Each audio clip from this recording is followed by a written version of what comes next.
4500 साल पुराने इस पिरामिड के अंदर ऐसा क्या था जिसको सिर्फ देखने के लिए रिसर्चर्स ने एक रोबोटिक कैमरा पिरामिड के अंदर भेजा और एक जगह पर आकर ये रोबोटिक कैमरा रुक गया क्योंकि अब उसके सामने पत्थर का एक स्लैब था। रिसर्चर्स का मानना था कि इस स्लैब के पीछे जरूर कोई ऐसा राज छुपा है जो पिछले 4500 सालों से दफन है। ये राज इनको हर कीमत पर जानना था। इसीलिए उन्होंने रोबोट के आगे एक ड्रिल मशीन लगाई जिसने उस पत्थर के स्लैब में भारी छेद कर दिया, जिसने स्लैब के उस पार एक ऐसा मंजर देखा जो पिछले 4500 सालों से किसी ने भी नहीं देखा था। अब उस स्लैब के पीछे ऐसा क्या था, आइए जानते हैं। मिस्र यानी इजिप्ट में टोटल 138 ऊंचे तरीन पिरामिड्स मौजूद है। इनमें से सबसे ऊंचा और बड़ा pyramid the great pyramid of Giza कहलाता है और इस पिरामिड की बेस का एरिया 13 एकर्स है। यानी इस पिरामिड के अंदर हैरत अंगेज तौर पे 1 या 2 नहीं बल्कि पूरी 9 फुटबॉल फील्ड्स आराम से फिट आ सकती है। एक एस्टिमेट के हिसाब से इस पिरामिड में टोटल 23 लाख बड़े बड़े पत्थरों का इस्तेमाल किया गया है, जिनमें से कई पत्थरों का वजन 50 टन भी था। लेकिन इतने ऊंचे और आलीशान पिरामिड बनाने का आखिर मकसद क्या था?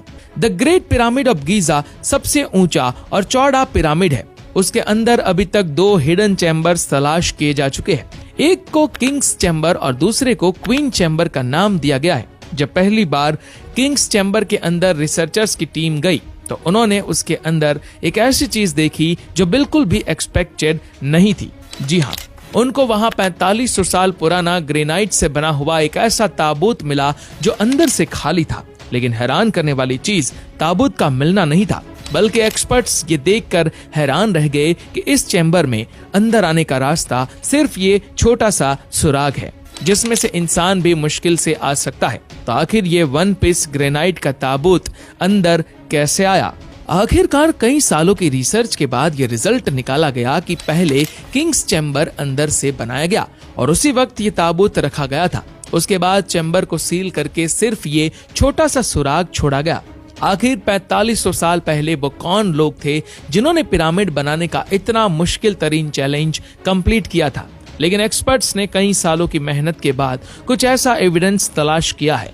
एक्सपर्ट्स ने जब वहां से मिलने वाले वर्कर्स की हड्डियों और स्केलेटन का मुआयना किया तो उनको एक खास चीज नजर आई। कुछ मजदूरों की हड्डियों पर चोट भी लगी थी और कुछ की सर्जरीज भी हो चुकी थी। रिसर्चर्स का मानना है कि जिन लोगों ने पिरामिड्स बनाए थे वह किसी भी सूरत में स्लेव्स नहीं हो सकते, क्योंकि पिरामिड की कंस्ट्रक्शन के दौरान उनकी मेडिकल ट्रीटमेंट भी होती थी। तो अब यह जानना बाकी रह गया था कि आखिर कितने मजदूरों ने मिलकर ये आलीशान स्ट्रक्चर बनाए होंगे। लेकिन हजारों साल पहले ना ही उनके पास कोई मशीन्स थी और ना ही मॉडर्न टूल्स। तो जाहिर है उस वक्त पिरामिड बनने के दौरान एक ही वक्त में काफी मजदूर लगे होंगे। हिस्ट्री से यह बात मालूम हुई कि पिरामिड को बनाने में कम से कम एक ही वक्त में 1 लाख मजदूरों की मदद ली गई और ये मजदूर पूरे मुल्क से इकट्ठे किए गए थे। रिसर्चर्स का मानना था कि सिर्फ ममीज को दफनाने के लिए इतना तामझाम नहीं किया जा सकता, बल्कि इन पिरामिड का कोई और खास मकसद भी था। इस मकसद को जानने के लिए दुनिया भर के आर्कियोलॉजिस्ट से मदद हासिल की गई और यह रिजल्ट निकाला गया कि पिरामिड का मकसद था इंसानों को खुदा बनाना।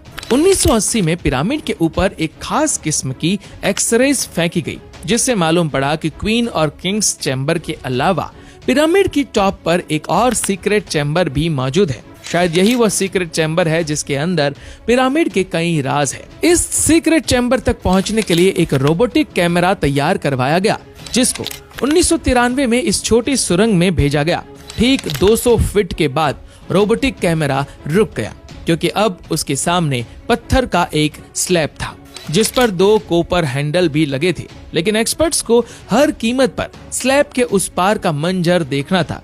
इसके लिए ऐसा रोबोट तैयार किया गया जिसके आगे ड्रिल मशीन भी लगी थी। 2001 में उस रोबोट ने लाइमस्टोन से बने स्लैब में भारी छेद कर दिया। जब कैमरा ने उस छेद के अंदर देखा तो उसके अंदर एक और पत्थर का स्लैब मौजूद था। लेकिन जब कैमरे का एंगल जमीन की तरफ किया गया तो कुछ ऐसा नजर आया जिसने सबके रोंगटे खड़े कर दिए। जी हाँ, जमीन पर लाल रंग से कुछ खास अल्फाबेट्स लिखे थे, जो अल्फाबेट्स इस छोटे पीसीस को सील करते वक्त 4500 साल पहले लिखे गए थे। ना ही एक्सपर्ट्स को यह लिखाई समझ आई और ना ही उसका मकसद समझ आया। आप लोगों का इस बारे में क्या ख्याल है, हमें कमेंट में जरूर बताइएगा।